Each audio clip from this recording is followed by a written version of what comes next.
Épître de Paul aux Romains, chapitre 1er. Paul, serviteur de Jésus-Christ, appelé à être apôtre, mis à part pour annoncer l'évangile de Dieu, qui avait été promis auparavant de la part de Dieu par ses prophètes dans les Saintes Écritures, et qui concerne son Fils, né de la postérité de David selon la chair, et déclaré Fils de Dieu avec puissance, selon l'Esprit de sainteté, par sa résurrection d'entre les morts.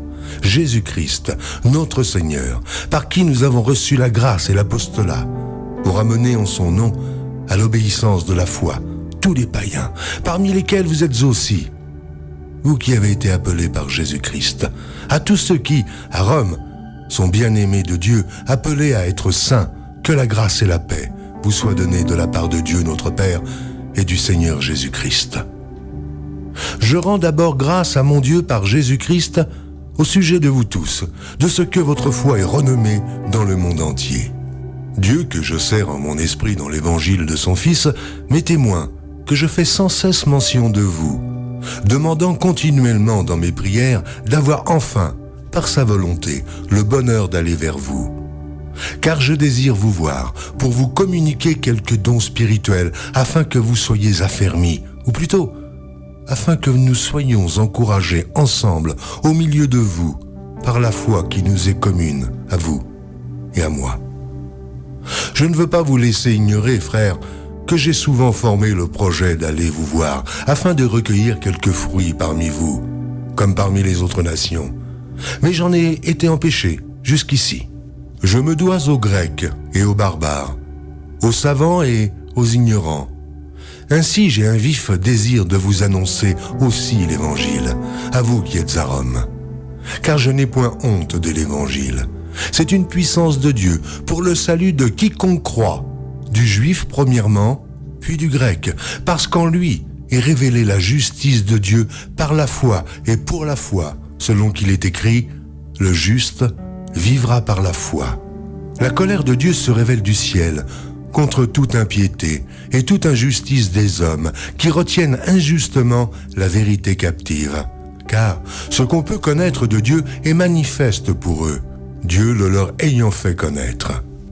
En effet, les perfections invisibles de Dieu, sa puissance éternelle et sa divinité, se voient comme à l'œil, depuis la création du monde, quand on les considère dans ses ouvrages.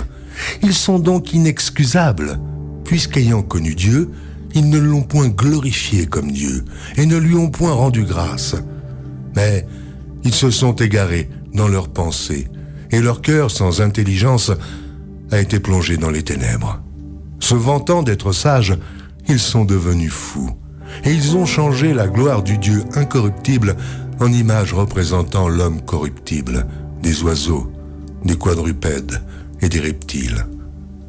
C'est pourquoi Dieu les a livrés à l'impureté selon les convoitises de leur cœur, en sorte qu'ils déshonorent eux-mêmes leur propre corps. Eux, qui ont changé la vérité de Dieu en mensonge et qui ont adoré et servi la créature au lieu du Créateur, qui est béni éternellement. Amen. C'est pourquoi Dieu les a livrés à des passions infâmes, car leurs femmes ont changé l'usage naturel en celui qui est contre nature, et de même les hommes, abandonnant l'usage naturel de la femme, se sont enflammés dans leurs désirs, les uns pour les autres, commettant homme avec homme des choses infâmes, et recevant en eux-mêmes le salaire que méritait leur égarement.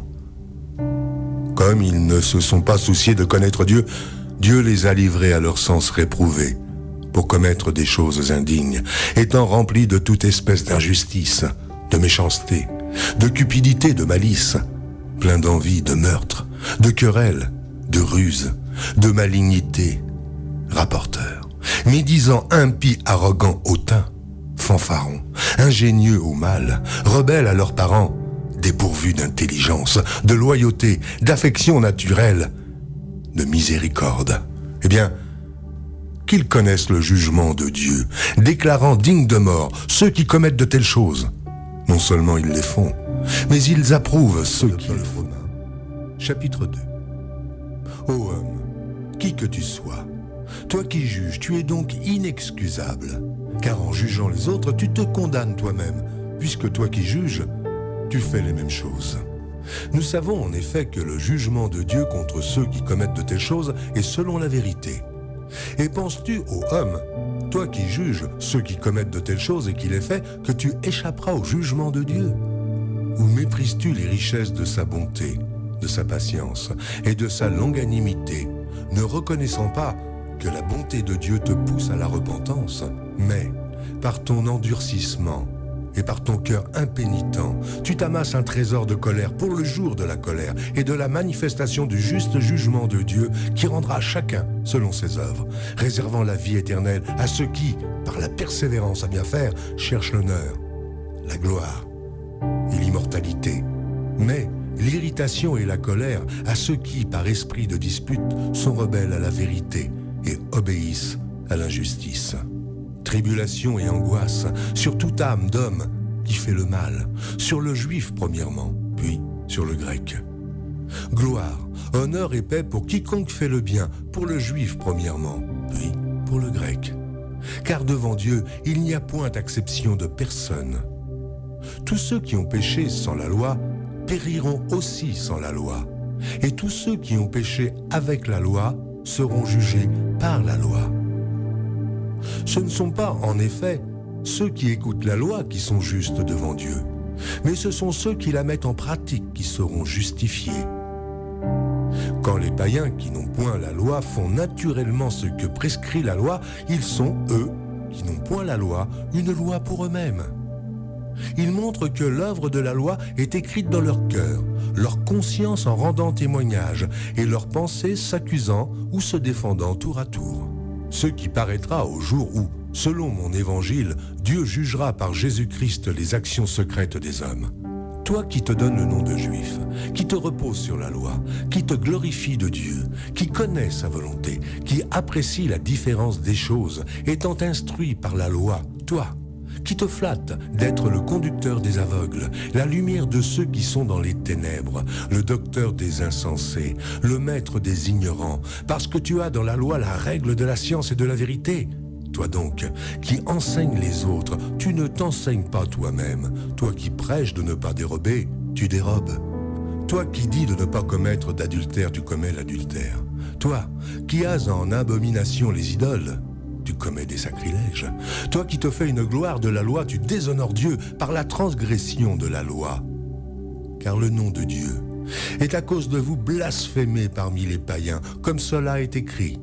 La circoncision est utile si tu mets en pratique la loi, mais si tu transgresses la loi, ta circoncision devient incirconcision. Si donc l'incirconcis observe les ordonnances de la loi, son incirconcision ne sera-t-elle pas tenue pour circoncision? L'incirconcis de nature qui accomplit la loi ne te condamnera-t-il pas, toi, qui la transgresses, tout en ayant la lettre de la loi et la circoncision? Le juif n'est pas celui qui en a les dehors, et la circoncision, ce n'est pas celle qui est visible dans la chair. Mais le juif, c'est celui qui l'est intérieurement, et la circoncision, c'est celle du cœur, selon l'esprit, et non selon la lettre. La louange de ce juif ne vient pas des hommes. Épître de Paul aux Romains, chapitre 3. Quel est donc l'avantage des Juifs? Ou quelle est l'utilité de la circoncision? Il est grand de toute manière, et tout d'abord en ce que les oracles de Dieu leur ont été confiés. Et quoi? Si quelques-uns n'ont pas cru, leur incrédulité anéantira-t-elle la fidélité de Dieu? Loin de là. Que Dieu, au contraire, soit reconnu pour vrai, et tout homme pour menteur, selon qu'il est écrit, afin que tu sois trouvé juste dans tes paroles et que tu triomphes lorsqu'on te juge. Mais si notre injustice établit la justice de Dieu, que dirons-nous? Dieu est-il injuste quand il déchaîne sa colère? Je parle à la manière des hommes. Loin de là. Autrement, comment Dieu jugerait-il le monde? Et si par mon mensonge, la vérité de Dieu éclate davantage pour sa gloire, pourquoi suis-je moi-même encore jugé comme pécheur? Et pourquoi ne ferions-nous pas le mal afin qu'il en arrive du bien? Comme quelques-uns qui nous calomnient prétendent que nous le disons. La condamnation de ces gens est juste. Quoi donc? Sommes-nous plus excellents? Nullement. Car nous avons déjà prouvé que tous, juifs et grecs, sont sous l'empire du péché. Selon qu'il est écrit, il n'y a point de juste, pas même un seul. Nul n'est intelligent, nul ne cherche Dieu. Tous sont égarés, tous sont pervertis. Il n'en est aucun qui fasse le bien, pas même un seul. Leur gosier est un sépulcre ouvert. Ils se servent de leur langue pour tromper. Ils ont sous leurs lèvres un venin d'aspic. Leur bouche est pleine de malédiction et d'amertume. Ils ont les pieds légers pour répandre le sang. La destruction et le malheur sont sur leur route. Ils ne connaissent pas le chemin de la paix. La crainte de Dieu n'est pas devant leurs yeux. Or, nous savons que tout ce que dit la loi, elle le dit à ceux qui sont sous la loi, afin que toute bouche soit fermée et que tout le monde soit reconnu coupable devant Dieu. Car nul ne sera justifié devant lui par les œuvres de la loi, puisque c'est par la loi que vient la connaissance du péché.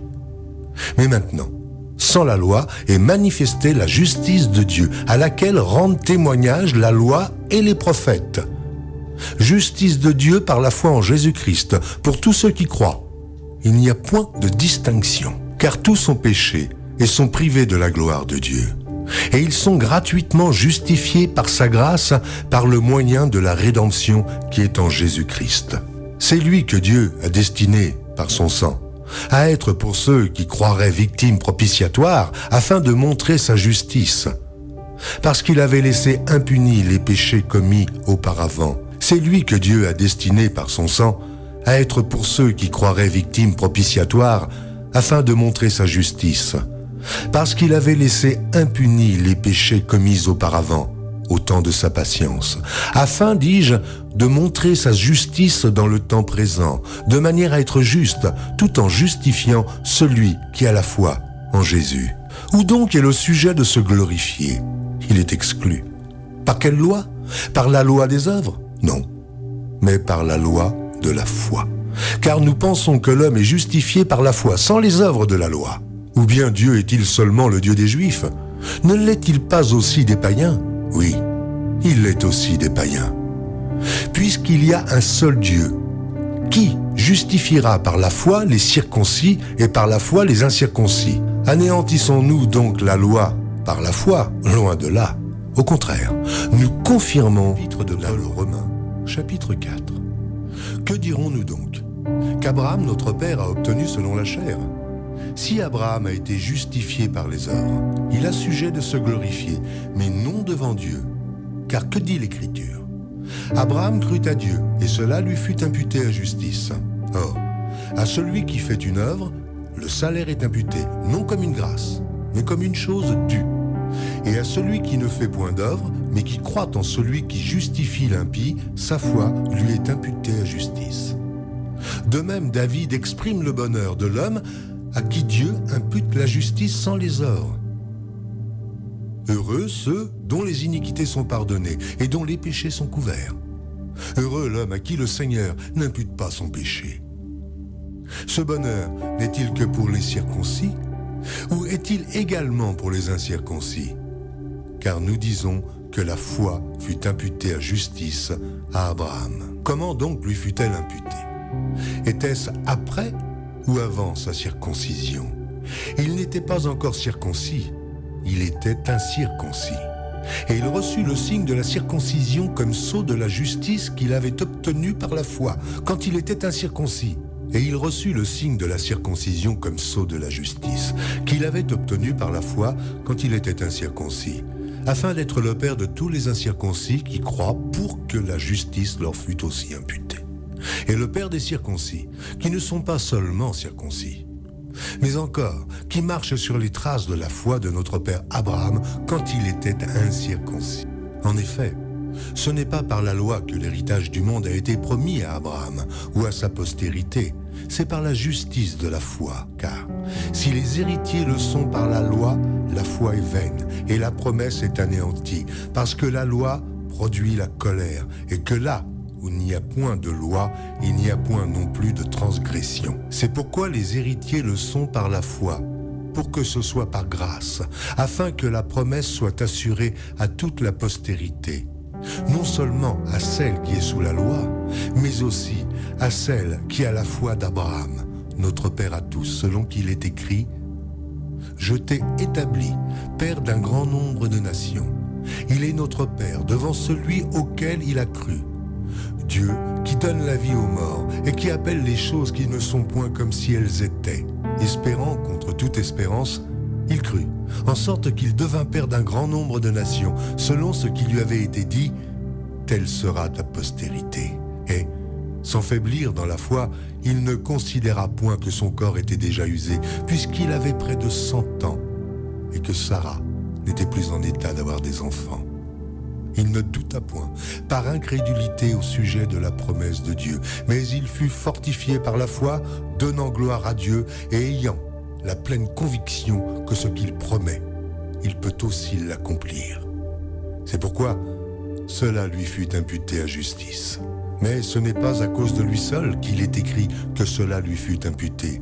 C'est encore à cause de nous, à qui cela sera imputé, à nous qui croyons en celui qui a ressuscité des morts, Jésus notre Seigneur, lequel a été livré pour nous. Épître de Paul aux Romains, chapitre 5. Étant donc justifiés par la foi, nous avons la paix avec Dieu par notre Seigneur Jésus-Christ, à qui nous devons d'avoir eu par la foi accès à cette grâce, dans laquelle nous demeurons fermes, et nous nous glorifions dans l'espérance de la gloire de Dieu. Bien plus, nous nous glorifions même des afflictions, sachant que l'affliction produit la persévérance, la victoire dans l'épreuve, et cette victoire, l'espérance. Or, l'espérance ne trompe point, parce que l'amour de Dieu est répandu dans nos cœurs par le Saint-Esprit qui nous a été donné. Car, lorsque nous étions encore sans force, Christ, au temps marqué, est mort pour des impies. À peine mourrait-on pour un juste, quelqu'un peut-être mourrait-il pour un homme de bien. Mais Dieu prouve son amour envers nous, en ce que, lorsque nous étions encore des pécheurs, Christ est mort pour nous. À plus forte raison donc, maintenant que nous sommes justifiés par son sang, serons-nous sauvés par lui de la colère. Car, si lorsque nous étions ennemis, nous avons été réconciliés avec Dieu par la mort de son Fils, à plus forte raison, étant réconciliés, serons-nous sauvés par sa vie. Et non seulement cela, mais encore nous nous glorifions en Dieu par notre Seigneur Jésus-Christ, par qui maintenant nous avons obtenu la réconciliation. C'est pourquoi, comme par un seul homme le péché est entré dans le monde, et par le péché la mort, et qu'ainsi la mort s'est étendue sur tous les hommes, parce que tous ont péché. Car jusqu'à la loi, le péché était dans le monde. Or, le péché n'est pas imputé quand il n'y a point de loi.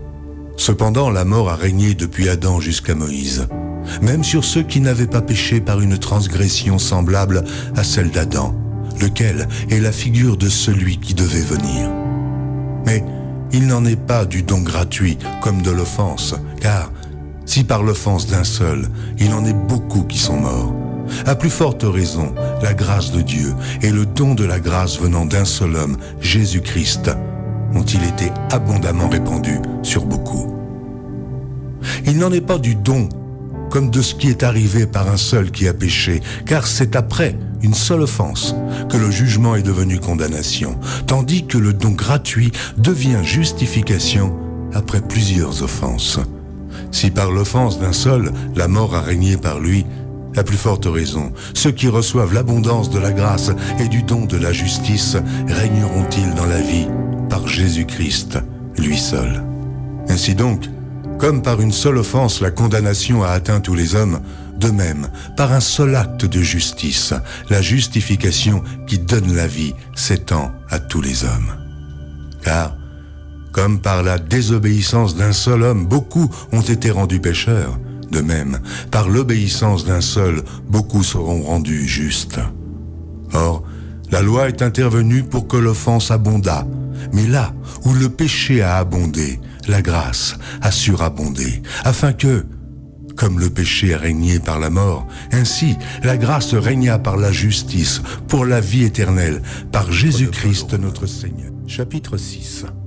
Que dirons-nous donc? Demeurerions-nous dans le péché afin que la grâce abonde? Loin de là. Nous qui sommes morts au péché, comment vivrons-nous encore dans le péché? Ignorez-vous que nous tous, qui avons été baptisés en Jésus-Christ, c'est en sa mort que nous avons été baptisés.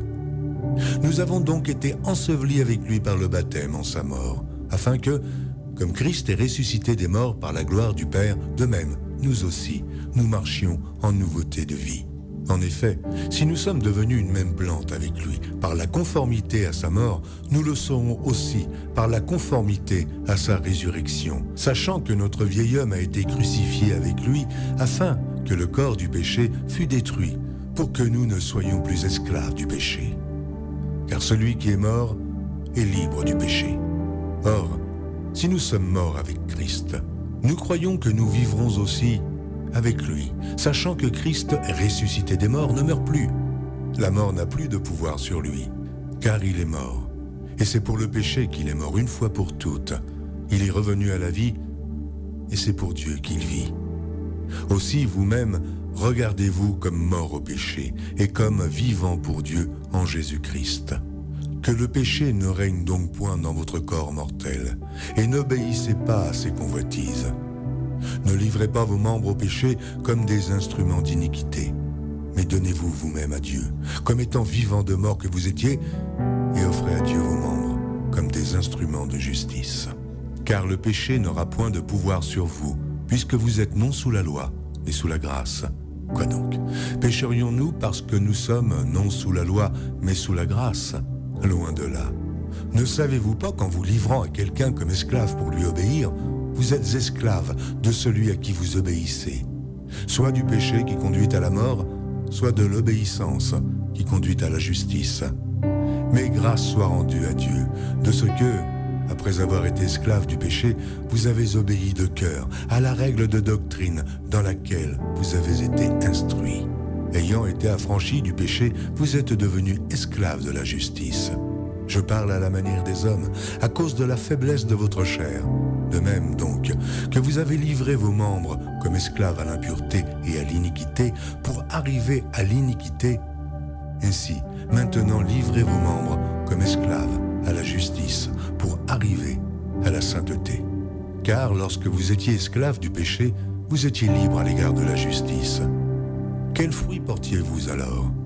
Des fruits dont vous rougissez aujourd'hui, car la fin de ces choses, c'est la mort. Mais maintenant, étant affranchis du péché et devenus esclaves de Dieu, vous avez pour fruit la sainteté et pour fin la vie éternelle. Car le salaire du péché, c'est la mort. Mais le don gratuit de Dieu, c'est la vie éternelle en Jésus-Christ. Épître de Paul aux Romains, chapitre 7. Ignorez-vous, frères, car je parle à des gens qui connaissent la loi, que la loi exerce son pouvoir sur l'homme aussi longtemps qu'il vit.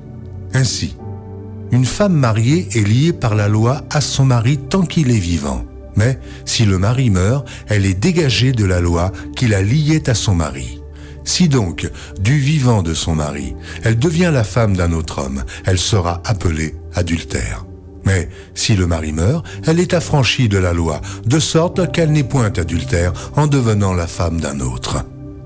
De même, mes frères, vous aussi, vous avez été par le corps de Christ mis à mort en ce qui concerne la loi, pour que vous apparteniez à un autre, à celui qui est ressuscité des morts, afin que nous portions des fruits pour Dieu.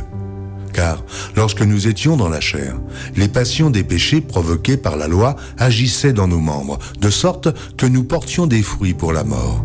Mais maintenant, nous avons été dégagés de la loi, étant morts à cette loi sous laquelle nous étions retenus, de sorte que nous servons dans un esprit nouveau et non selon la lettre qui a vieilli. Que dirons-nous donc? La loi est-elle péché? Loin de là. Mais je n'ai connu le péché que par la loi. Car je n'aurais pas connu la convoitise si la loi n'eût dit « Tu ne convoiteras point ». Et le péché, saisissant l'occasion, produisit en moi, par le commandement, toutes sortes de convoitises. Car sans loi, le péché est mort. Pour moi, étant autrefois sans loi, je vivais. Mais quand le commandement vint, le péché reprit vie, et moi je mourus. Ainsi, le commandement qui conduit à la vie se trouva pour moi conduire à la mort. Car le péché, saisissant l'occasion, me séduisit par le commandement et par lui me fit mourir. La loi donc est sainte, et le commandement est saint, juste et bon. Ce qui est bon a-t-il donc été pour moi une cause de mort ? Loin de là, mais c'est le péché, afin qu'il se manifestât comme péché en me donnant la mort par ce qui est bon, et que, par le commandement, il devint condamnable au plus haut point. Nous savons en effet que la loi est spirituelle, mais moi, je suis charnel, vendu au péché. Car je ne sais pas ce que je fais. Je ne fais point ce que je veux, et je fais ce que je hais. Or, si je fais ce que je ne veux pas, je reconnais par là que la loi est bonne. Et maintenant, ce n'est plus moi qui le fais, mais c'est le péché qui habite en moi. Ce qui est bon, je le sais, n'habite pas en moi. C'est-à-dire dans ma chair, j'ai la volonté, mais non le pouvoir de faire le bien. Car je ne fais pas le bien que je veux, et je fais le mal que je ne veux pas.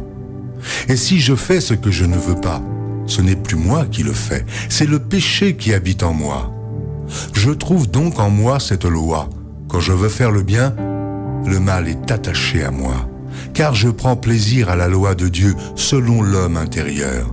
Mais je vois dans mes membres une autre loi qui lutte contre la loi de mon entendement et qui me rend captif de la loi du péché qui est dans mes membres. Misérable que je suis, qui me délivrera du corps de cette mort ?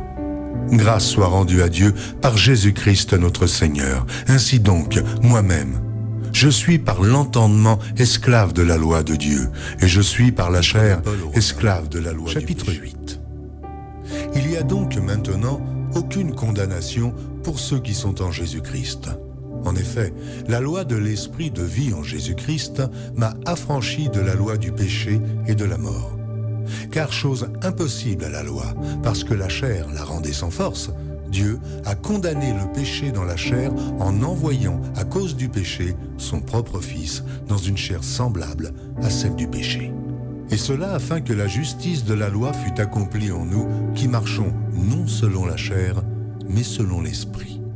Ceux, en effet, qui vivent selon la chair s'affectionnent aux choses de la chair, tandis que ceux qui vivent selon l'esprit s'affectionnent aux choses de l'esprit. Et l'affection de la chair, c'est la mort, tandis que l'affection de l'esprit, c'est la vie et la paix. Car l'affection de la chair est inimitié contre Dieu, parce qu'elle ne se soumet pas à la loi de Dieu, et qu'elle ne le peut même pas. Or, ceux qui vivent selon la chair ne sauraient plaire à Dieu. Pour vous qui ne vivez pas selon la chair, mais selon l'esprit, si du moins l'esprit de Dieu habite en vous. Si quelqu'un n'a pas l'esprit de Christ, il ne lui appartient pas. Et si Christ est en vous, le corps, il est vrai, est mort à cause du péché, mais l'esprit est vie à cause de la justice. Et si l'esprit de celui qui a ressuscité Jésus d'entre les morts habite en vous, celui qui a ressuscité Christ d'entre les morts rendra aussi la vie à vos corps mortels par son esprit qui habite en vous. Ainsi donc, frères, nous ne sommes point redevables à la chair pour vivre selon la chair. Si vous vivez selon la chair, vous mourrez. Mais si par l'esprit vous faites mourir les actions du corps, vous vivrez, car tous ceux qui sont conduits par l'Esprit de Dieu sont fils de Dieu. Et vous n'avez point reçu un esprit de servitude pour être encore dans la crainte, mais vous avez reçu un esprit d'adoption par lequel nous crions « Abba, Père ». L'Esprit lui-même rend témoignage à notre esprit que nous sommes enfants de Dieu. Or, si nous sommes enfants, nous sommes aussi héritiers, héritiers de Dieu et co-héritiers de Christ, si toutefois nous souffrons avec lui, afin d'être glorifiés avec lui. J'estime que les souffrances du temps présent ne sauraient être comparées à la gloire à venir, qui sera révélée pour nous. Aussi la création attend-elle avec un ardent désir la révélation des fils de Dieu. Car la création a été soumise à la vanité, non de son gré, mais à cause de celui qui l'y a soumise, avec l'espérance qu'elle aussi sera affranchie de la servitude, de la corruption, pour avoir part à la liberté de la gloire des enfants de Dieu. Or, nous savons que jusqu'à ce jour, la création tout entière soupire et souffre les douleurs de l'enfantement. Et ce n'est pas elle seulement, mais nous aussi, qui avons les prémices de l'esprit. nous aussi, nous soupirons en nous-mêmes en attendant l'adoption, la rédemption de notre corps. Car c'est en espérance que nous sommes sauvés. Or, l'espérance qu'on voit n'est plus espérance. Ce qu'on voit, peut-on l'espérer encore? Mais si nous espérons ce que nous ne voyons pas, nous l'attendons avec persévérance. De même aussi, l'Esprit nous aide dans notre faiblesse, car nous ne savons pas ce qu'il nous convient de demander dans nos prières. Mais l'Esprit lui-même intercède par des soupirs inexprimables. Et celui qui sonde les cœurs connaît quelle est la pensée de l'Esprit, parce que c'est selon Dieu qu'il intercède en faveur des saints. Nous savons du reste que toute chose concourt au bien de ceux qui aiment Dieu, de ceux qui sont appelés selon son dessein. Car ceux qu'il a connus d'avance, il les a aussi prédestinés à être semblables à l'image de son Fils, afin que son Fils fût le premier-né entre plusieurs frères. Et ceux qu'il a prédestinés, il les a aussi appelés. Et ceux qu'il a appelés, il les a aussi justifiés. Et ceux qu'il a justifiés, il les a aussi glorifiés. Que dirons-nous donc à l'égard de ces choses? Si Dieu est pour nous, qui sera contre nous? Lui qui n'a point épargné son propre Fils, mais qui l'a livré pour nous, comment ne nous donnera-t-il pas aussi toutes choses avec lui? Qui accusera les élus de Dieu? C'est Dieu qui justifie. Qui les condamnera? Christ est mort. Bien plus, il est ressuscité et il est à la droite de Dieu et il intercède pour nous. Qui nous séparera de l'amour de Christ? Sera-ce la tribulation ou l'angoisse, ou la persécution, ou la faim, ou la nudité, ou le péril, ou l'épée? Selon qu'il est écrit, c'est à cause de toi qu'on nous met à mort tout le jour, qu'on nous regarde comme des brebis destinées à la boucherie. Mais dans toutes ces choses, nous sommes plus que vainqueurs par celui qui nous a aimés. Car j'ai l'assurance que ni la mort, ni la vie, ni les anges, ni les dominations, ni les choses présentes, ni les choses à venir, ni les puissances, ni la hauteur, ni la profondeur, ni aucune autre créature ne pourra nous séparer de l'amour de Dieu manifesté en Jésus-Christ. Notre épître de Paul aux Romains, chapitre 9. Je dis la vérité en Christ, je ne mens point. Ma conscience m'en rend témoignage par le Saint-Esprit. J'éprouve une grande tristesse, et j'ai dans le cœur un chagrin continuel, car je voudrais moi-même être anathème et séparé de Christ pour mes frères, mes parents selon la chair, qui sont israélites, à qui appartiennent l'adoption et la gloire, et les alliances, et la loi, et le culte, et les promesses, et les patriarches, et de qui est issu selon la chair le Christ, qui est au-dessus de toutes choses, Dieu béni éternellement. Amen. Ce n'est point à dire que la parole de Dieu soit restée sans effet, car tous ceux qui descendent d'Israël ne sont pas Israël. Et, pour être la postérité d'Abraham, ils ne sont pas tous ses enfants, mais il est dit en Isaac sera nommé pour toi une postérité. C'est-à-dire que ce ne sont pas les enfants de la chair qui sont enfants de Dieu, mais que ce sont les enfants de la promesse qui sont regardés comme la postérité. Voici en effet la parole de la promesse. Je reviendrai à cette même époque et Sarah aura un fils. Et de plus il en fut ainsi de Rebecca, qui conçut du seul Isaac notre père, car quoique les enfants ne fussent pas encore nés, et ils n'eussent fait ni bien ni mal, afin que le dessein d'élection de Dieu subsistât, sans dépendre des œuvres, et par la seule volonté de celui qui appelle. Il fut dit à Rebecca, « L'aîné sera assujetti au plus jeune, selon qu'il est écrit, j'ai aimé Jacob, et j'ai haï Ésaü. » Que dirons-nous donc? Y a-t-il en Dieu de l'injustice? Loin de là. Car il dit à Moïse, « Je ferai miséricorde à qui je fais miséricorde, et j'aurai compassion de qui j'ai compassion. » Ainsi donc cela ne dépend ni de celui qui veut, ni de celui qui court, mais de Dieu qui fait miséricorde. Car l'Écriture dit à Pharaon, « Je t'ai suscité à dessein pour montrer en toi ma puissance, et afin que mon nom soit publié sur toute la terre. » Ainsi, il fait miséricorde à qui il veut, et il endurcit qui il veut. Tu me diras, pourquoi blâme-t-il encore? Car qui est-ce qui résiste à sa volonté?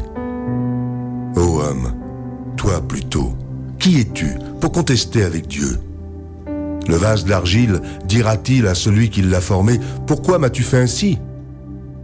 Le potier n'est-il pas maître de l'argile pour faire avec la même masse un vase d'honneur et un vase d'usage vil? Et que dire si Dieu, voulant montrer sa colère et faire connaître sa puissance, a supporté avec une grande patience des vases de colère formés pour la perdition? Et s'il a voulu faire connaître la richesse de sa gloire envers des vases de miséricorde qu'il a d'avance préparés pour la gloire? Ainsi nous a-t-il appelés non seulement d'entre les Juifs, mais encore d'entre les païens. Selon qu'il le dit dans Osée, « J'appellerai mon peuple celui qui n'était pas mon peuple, et bien-aimé celle qui n'était pas la bien-aimée. » Et là où on leur disait « Vous n'êtes pas mon peuple », ils seront appelés fils du Dieu vivant. Ésaïe, de son côté, s'écrit au sujet d'Israël « Quand le nombre des fils d'Israël serait comme le sable de la mer, un reste seulement sera sauvé. Car le Seigneur exécutera pleinement et promptement sur la terre ce qu'il a résolu. Et, comme Ésaïe l'avait dit auparavant, si le Seigneur des armées ne nous eût laissé une postérité, nous serions devenus comme Sodome. Nous aurions été semblables à Gomorrhe. Que dirons-nous donc? Les païens qui ne cherchaient pas la justice ont obtenu la justice qui vient de la foi, tandis qu'Israël, qui cherchait une loi de justice, n'est pas parvenu à cette loi. Pourquoi? Parce qu'Israël l'a cherchée, non par la foi, mais comme provenant des œuvres. Et ils se sont heurtés contre la pierre d'achoppement. Selon qu'il est écrit, « Voici, je mets en Sion une pierre d'achoppement et un rocher de scandale, et celui qui croit en lui ne sera point. » Chapitre 10. Frères, le vœu de mon cœur et ma prière à Dieu pour eux, c'est qu'ils soient sauvés. Je leur rends le témoignage qu'ils ont du zèle pour Dieu, mais sans intelligence, ne connaissant pas la justice de Dieu et cherchant à établir leur propre justice. Ils ne se sont pas soumis à la justice de Dieu, car Christ est la fin de la loi, pour la justification de tous ceux qui croient. En effet, Moïse définit ainsi la justice qui vient de la loi. L'homme qui mettra ces choses en pratique vivra par elles. Mais voici comment parle la justice qui vient de la foi. Ne dis pas en ton cœur, qui montera au ciel? C'est en faire descendre Christ. Ou, qui descendra dans l'abîme? C'est faire remonter Christ d'entre les morts. Que dit-elle donc? La parole est près de toi, dans ta bouche et dans ton cœur. Or, c'est la parole de la foi que nous prêchons. Si tu confesses de ta bouche le Seigneur Jésus, et si tu crois dans ton cœur que Dieu l'a ressuscité des morts, tu seras sauvé. Car c'est en croyant du cœur qu'on parvient à la justice, et c'est en confessant de la bouche qu'on parvient au salut, selon ce que dit l'Écriture. Quiconque croit en lui ne sera point confus. Il n'y a aucune différence, en effet, entre le juif et le grec, puisqu'ils ont tous un même Seigneur, qui est riche pour tous ceux qui l'invoquent. Car quiconque invoquera le nom du Seigneur sera sauvé. Comment donc invoqueront-ils celui en qui ils n'ont pas cru? Et comment croiront-ils en celui dont ils n'ont pas entendu parler? Et comment en entendront-ils parler s'il n'y a personne qui prêche? Et comment y aura-t-il des prédicateurs s'ils ne sont pas envoyés, selon qu'il est écrit qu'ils sont beaux les pieds de ceux qui annoncent la paix, de ceux qui annoncent de bonnes nouvelles. Mais tous n'ont pas obéi à la bonne nouvelle. Ainsi, Ésaïe dit-il, « Seigneur, qui a cru à notre prédication ?»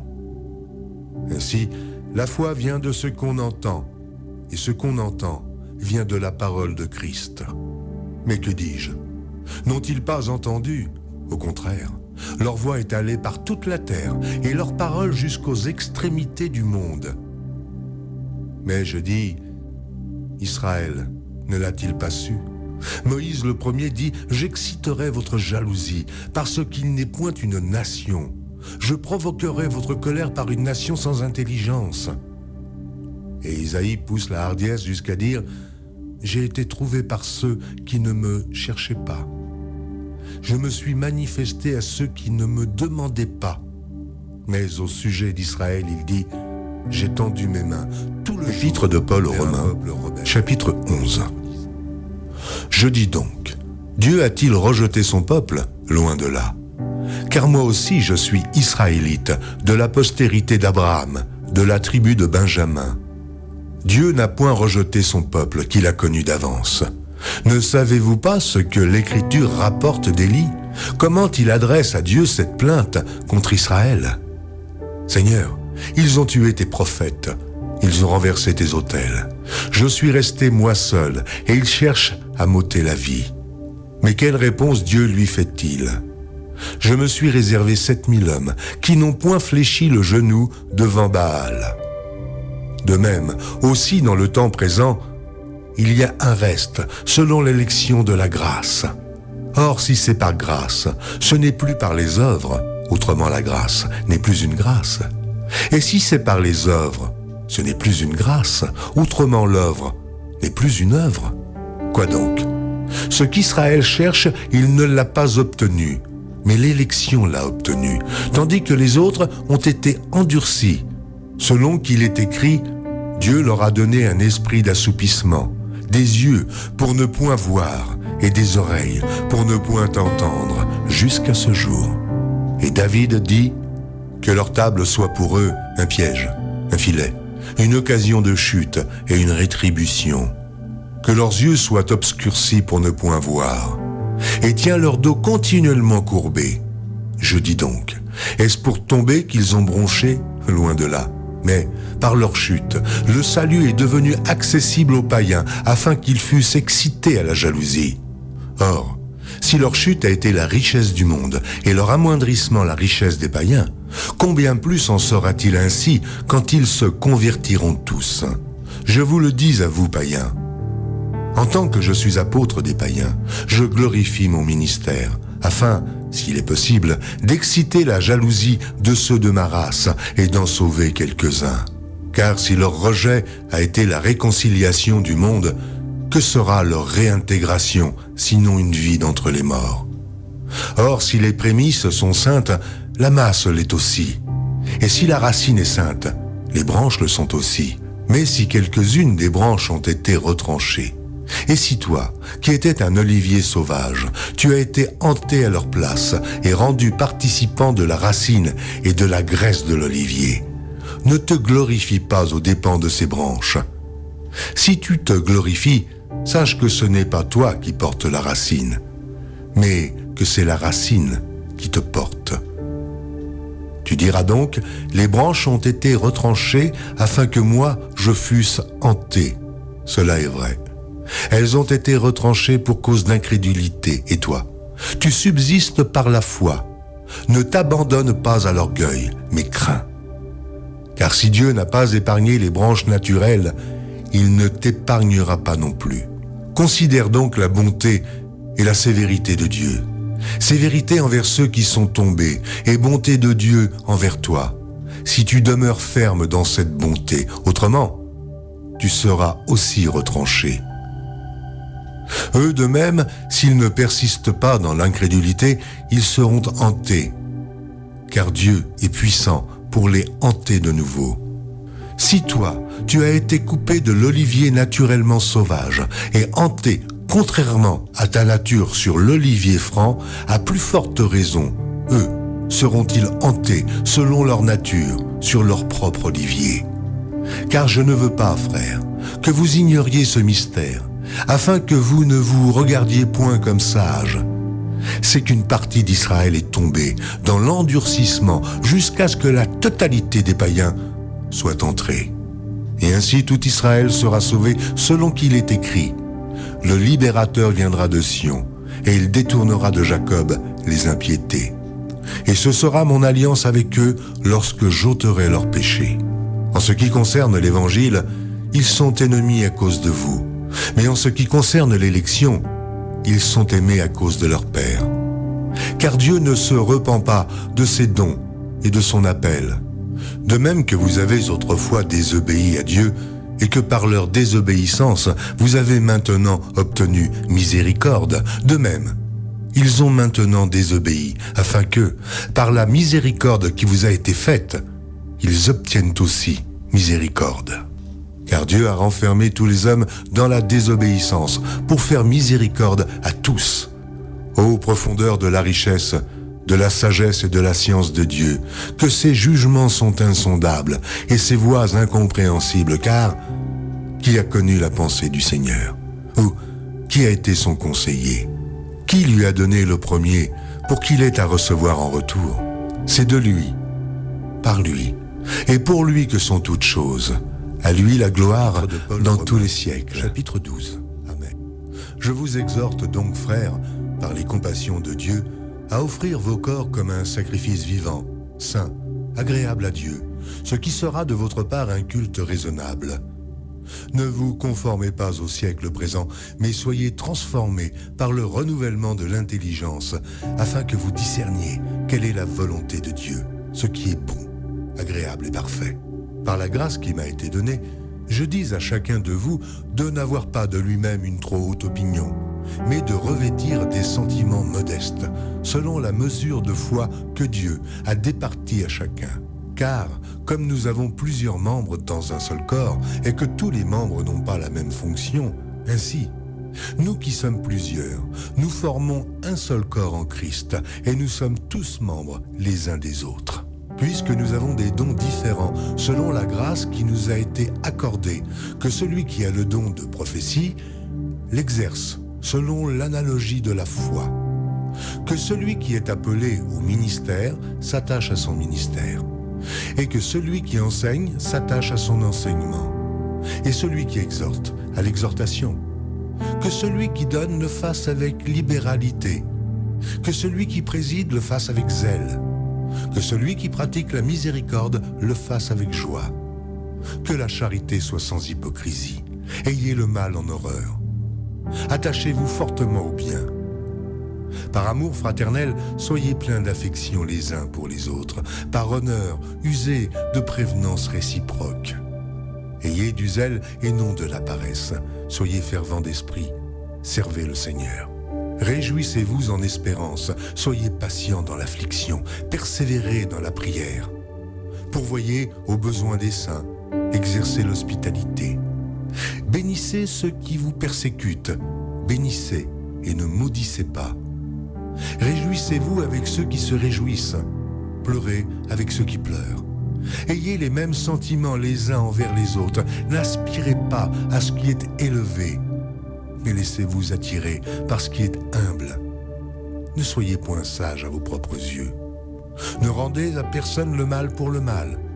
Recherchez ce qui est bien devant tous les hommes. S'il est possible, autant que cela dépend de vous, soyez en paix avec tous les hommes. Ne vous vengez point vous-même, bien-aimés, mais laissez agir la colère, car il est écrit « À moi la vengeance, à moi la rétribution, dit le Seigneur. » Mais si ton ennemi a faim, donne-lui à manger. S'il a soif, donne-lui à boire. Car en agissant ainsi, ce sont des charbons ardents que tu amasseras sur sa tête. Ne te laisse pas vaincre par le mal. Épître de Paul aux Romains, chapitre 16. Je vous recommande Phobé, notre sœur, qui est diaconesse de l'église de Sancheré, afin que vous la receviez en notre Seigneur d'une manière digne des saints, et que vous l'assistiez dans les choses où elle aurait besoin de vous. Car elle en a donné, elle à plusieurs, et à moi-même. Saluez Prisca et Aquilas, mes compagnons d'œuvre en Jésus-Christ, qui ont exposé leur tête pour sauver ma vie. Ce n'est pas moi seul qui leur rend grâce, ce sont encore toutes les églises des païens. Saluez aussi l'église qui est dans leur maison. Saluez Faïnette, mon bien-aimé, qui a été pour Christ les prémices de l'Asie. Saluez Marie, qui a pris beaucoup de peine pour vous. Saluez Andronicus et Junias, mes parents et mes compagnons de captivité, qui jouissent d'une grande considération parmi les apôtres, et qui même ont été en Christ avant moi. Saluez Amplias, mon bien-aimé dans le Seigneur. Saluez Urbain, notre compagnon d'œuvre en Christ, et Stachys, mon bien-aimé. Saluez Apelles, qui est éprouvé en Christ. Saluez ceux de la maison d'Aristobule. Saluez Hérodion, mon parent. Saluez ceux de la maison de Narcisse qui sont dans le Seigneur. Saluez Tryphène et Tryphose qui travaillent pour le Seigneur. Saluez Perside, la bien-aimée, qui a beaucoup travaillé pour le Seigneur. Saluez Rufus, l'élu du Seigneur, et sa mère, qui est aussi la mienne. Saluez à Saint-Crite, Phlégon, Hermès, Patrobas, Hermas, et les frères qui sont avec eux. Saluez Philologue, et Julie, Nérée et sa sœur, et Olympe, et tous les saints qui sont avec eux. Saluez-vous les uns les autres d'un saint baiser. Toutes les églises de Christ vous saluent. Je vous exhorte, frères, à prendre garde à ceux qui causent des divisions et des scandales, au préjudice de l'enseignement que vous avez reçu.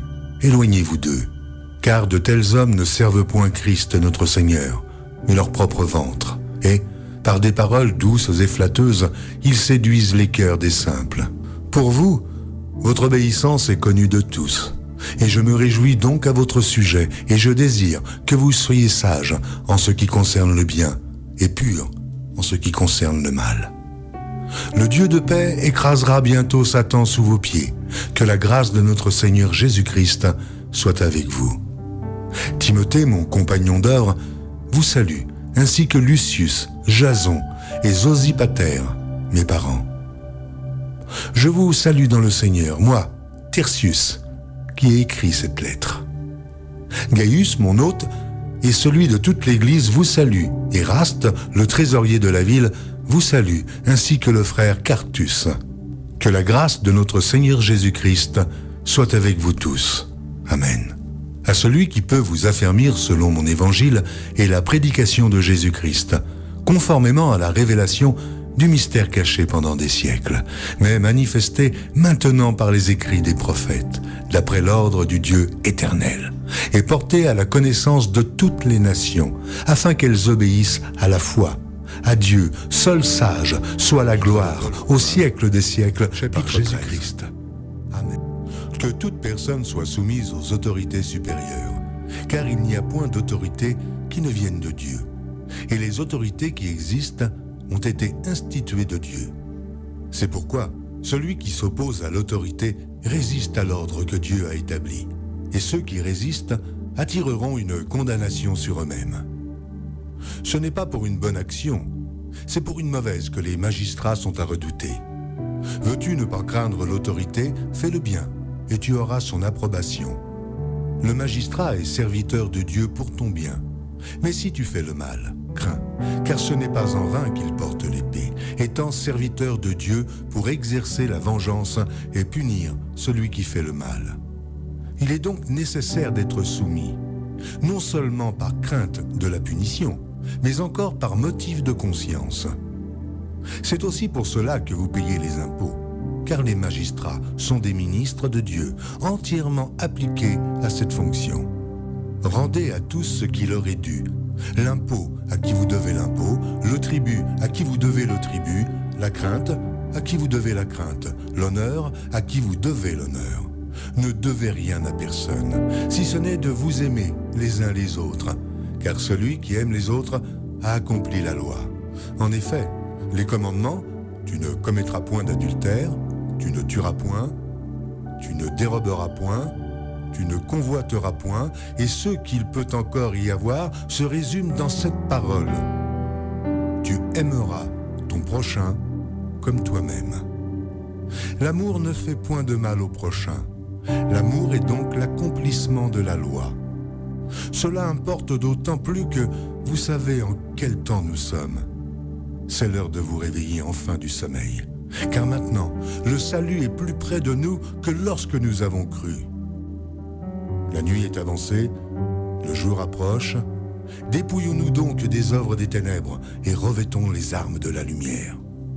Marchons honnêtement, comme en plein jour, loin des excès et de l'ivrognerie, de la luxure et de l'impudicité, des querelles et des jalousies. Mais revêtez-vous du Seigneur Jésus-Christ et n'ayez pas soin de la chair pour en satisfaire. Épître de Paul aux Romains, chapitre 14. Faites accueil à celui qui est faible dans la foi, et ne discutez pas sur les opinions. Tel croit pouvoir manger de tout, tel autre qui est faible ne mange que des légumes. que celui qui mange ne méprise point celui qui ne mange pas, et que celui qui ne mange pas ne juge point celui qui mange, car Dieu l'a accueilli. Qui es-tu, toi qui juges un serviteur d'autrui? S'il se tient debout ou s'il tombe, cela regarde son maître. Mais il se tiendra debout, car le Seigneur a le pouvoir de l'affermir. Tel fait une distinction entre les jours. Tel autre les estime tous égaux. Que chacun ait en son esprit une pleine conviction. Celui qui distingue entre les jours agit ainsi pour le Seigneur. Celui qui mange, c'est pour le Seigneur qu'il mange, car il rend grâce à Dieu. Celui qui ne mange pas, c'est pour le Seigneur qu'il ne mange pas, et il rend grâce à Dieu. En effet, nul de nous ne vit pour lui-même, et nul ne meurt pour lui-même. Car si nous vivons pour le Seigneur. Et si nous mourrons pour le Seigneur. Soit donc que nous vivions, soit que nous mourions, nous sommes au Seigneur. Car Christ est mort et il a vécu afin de dominer sur les morts et sur les vivants. Mais toi, pourquoi juges-tu ton frère? Ou toi, pourquoi méprises-tu ton frère, puisque nous comparaîtrons tous devant le tribunal de Dieu? Car il est écrit, « Je suis vivant, dit le Seigneur.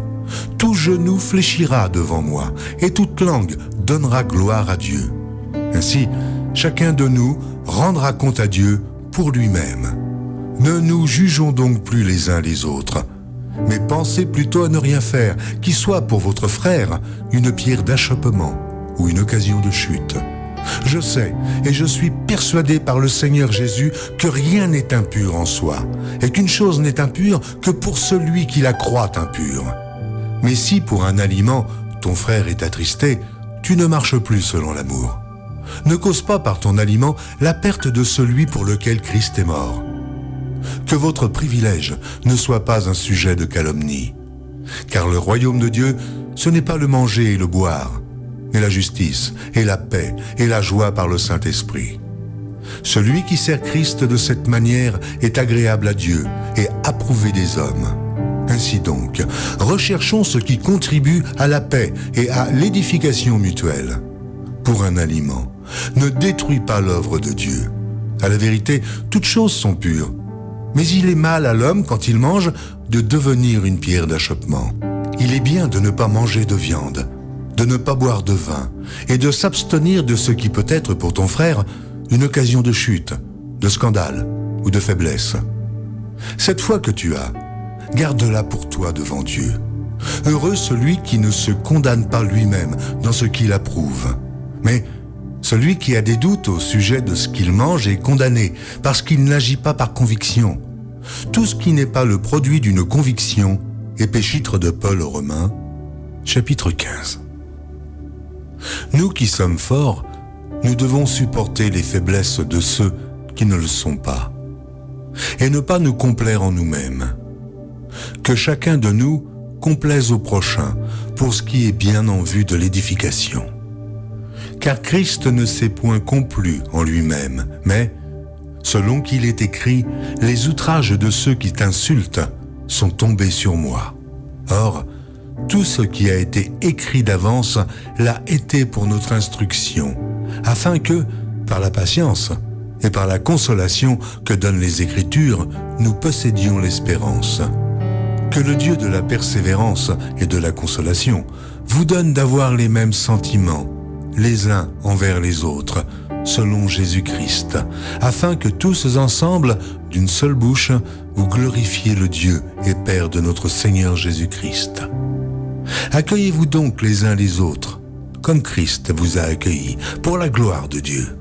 Je dis en effet que Christ a été serviteur des circoncis, pour prouver la véracité de Dieu en confirmant les promesses faites aux pères, tandis que les païens glorifient Dieu à cause de sa miséricorde, selon qu'il est écrit « C'est pourquoi je te louerai parmi les nations et je chanterai à la gloire de ton nom. » Il est dit encore « Nations, réjouissez-vous avec son peuple. » Et encore « Louez le Seigneur, vous toutes les nations. Célébrez-le, vous tous les peuples. » Ésaïe dit aussi « Il sortira d'Isaïe un rejeton, qui se lèvera pour régner sur les nations. Les nations espéreront en lui. Que le Dieu de l'espérance vous remplisse de toute joie et de toute paix dans la foi, pour que vous abondiez en espérance par la puissance du Saint-Esprit. Pour ce qui vous concerne, mes frères, je suis moi-même persuadé que vous êtes pleins de bonnes dispositions, remplis de toute connaissance et capables de vous exhorter les uns les autres. Cependant, à certains égards, je vous ai écrit avec une sorte de hardiesse, comme pour réveiller vos souvenirs à cause de la grâce que Dieu m'a faite d'être ministre de Jésus-Christ parmi les païens, m'acquittant du divin service de l'évangile de Dieu, afin que les païens lui soient une offrande agréable, étant sanctifiés par l'Esprit Saint. J'ai donc sujet de me glorifier en Jésus-Christ pour ce qui regarde les choses de Dieu, car je n'oserais mentionner aucune chose que Christ n'ait pas faite par moi, pour amener les païens à l'obéissance par la parole et par les actes, par la puissance des miracles et des prodiges, par la puissance de l'Esprit de Dieu, en sorte que, depuis Jérusalem et les pays voisins jusqu'en Illyrie, j'ai abondamment répandu l'évangile de Christ. Et je me suis fait honneur d'annoncer l'évangile là où Christ n'avait point été nommé, afin de ne pas bâtir sur le fondement d'autrui, selon qu'il est écrit « Ceux à qui il n'avait point été annoncé verront, et ceux qui n'en avaient point entendu parler comprendront. » C'est ce qui m'a souvent empêché d'aller vers vous, mais maintenant, n'ayant plus rien qui me retienne dans ces contrées, et ayant depuis plusieurs années le désir d'aller vers vous, j'espère vous voir, en passant quand je me rendrai en Espagne, et y être accompagné par vous, après que j'aurai satisfait en partie mon désir de me trouver chez vous. Présentement, je vais à Jérusalem pour le service des saints, car la Macédoine et l'Achaïe ont bien voulu s'imposer une contribution en faveur des pauvres parmi les saints de Jérusalem. Elles l'ont bien voulu, et elles le leur devaient, car si les païens ont eu part à leurs avantages spirituels, ils doivent aussi les assister dans les choses temporelles. Dès que j'aurai terminé cette affaire et que je leur aurai remis ces dons, je partirai pour l'Espagne et passerai chez vous.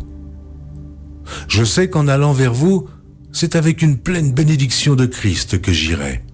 Je vous exhorte, frères, par notre Seigneur Jésus-Christ et par l'amour de l'Esprit, à combattre avec moi en adressant à Dieu des prières en ma faveur, afin que je sois délivré des incrédules de la Judée et que les dons que je porte à Jérusalem soient agréés des saints, en sorte que j'arrive chez vous avec joie, si c'est la volonté de Dieu, et que je jouisse au milieu de vous de quelque repos. Que le Dieu de paix, épître de Paul aux Romains, avec vous tous. Chapitre 16. Je vous recommande Phobé, notre sœur, qui est diaconesse de l'église de Cenchreae, afin que vous la receviez en notre Seigneur d'une manière digne des saints, et que vous l'assistiez dans les choses où elle aurait besoin de vous, car elle en a donné aide à plusieurs et à moi-même. Saluez Prisca et Aquilas, mes compagnons d'œuvre en Jésus-Christ, qui ont exposé leur tête pour sauver ma vie. Ce n'est pas moi seul qui leur rend grâce, ce sont encore toutes les églises des païens. Saluez aussi l'église qui est dans leur maison. Saluez Phainette, mon bien-aimé, qui a été pour Christ les prémices de l'Asie. Saluez Marie, qui a pris beaucoup de peine pour vous. Saluez Andronicus et Junias, mes parents et mes compagnons de captivité, qui jouissent d'une grande considération parmi les apôtres, et qui même ont été en Christ avant moi. Saluez Amplias, mon bien-aimé dans le Seigneur. Saluez Urbain, notre compagnon d'œuvre en Christ, et Stachys, mon bien-aimé. Saluez Apelles, qui est éprouvé en Christ. Saluez ceux de la maison d'Aristobule. Saluez Hérodion, mon parent. Saluez ceux de la maison de Narcisse, qui sont dans le Seigneur. Saluez Tryphène et Tryphose, qui travaillent pour le Seigneur. Saluez Perside, la bien-aimée, qui a beaucoup travaillé pour le Seigneur. Saluez Rufus, l'élu du Seigneur, et sa mère, qui est aussi la mienne. Saluez à Saint-Crite, Phlégon, Hermès, Patrobas, Hermas et les frères qui sont avec eux. Saluez Philologue et Julie, Nérée et sa sœur, et Olympe, et tous les saints qui sont avec eux. Saluez-vous les uns les autres d'un saint baiser. Toutes les églises de Christ vous saluent. Je vous exhorte, frères, à prendre garde à ceux qui causent des divisions et des scandales, au préjudice de l'enseignement que vous avez reçu. Éloignez-vous d'eux, car de tels hommes ne servent point Christ notre Seigneur, mais leur propre ventre, et, par des paroles douces et flatteuses, ils séduisent les cœurs des simples. Pour vous, votre obéissance est connue de tous, et je me réjouis donc à votre sujet, et je désire que vous soyez sages en ce qui concerne le bien, et purs en ce qui concerne le mal. Le Dieu de paix écrasera bientôt Satan sous vos pieds. Que la grâce de notre Seigneur Jésus-Christ soit avec vous. Timothée, mon compagnon d'œuvre, vous salue, ainsi que Lucius, Jason et Sosipater, mes parents. Je vous salue dans le Seigneur, moi, Tertius, qui ai écrit cette lettre. Gaius, mon hôte, et celui de toute l'Église vous salue. Eraste, le trésorier de la ville, vous salue, ainsi que le frère Quartus. Que la grâce de notre Seigneur Jésus-Christ soit avec vous tous. Amen. À celui qui peut vous affermir selon mon évangile et la prédication de Jésus-Christ, conformément à la révélation du mystère caché pendant des siècles, mais manifesté maintenant par les écrits des prophètes, d'après l'ordre du Dieu éternel, et porté à la connaissance de toutes les nations, afin qu'elles obéissent à la foi. À Dieu, seul sage, soit la gloire, au siècle des siècles, par Jésus-Christ.